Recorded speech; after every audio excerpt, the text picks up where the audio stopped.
right, here's an interesting variation on a waist wrap. We're all very accustomed to seeing regular waist wraps, behind the back waist wraps. How about a left hand waist wrap, starting behind the back, and instead of using your right hand to catch it with the same hand, backhand.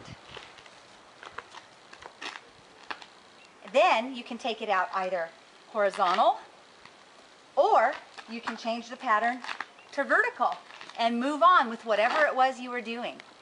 Left hand waist wrap, catch left hand backhand. Whoa.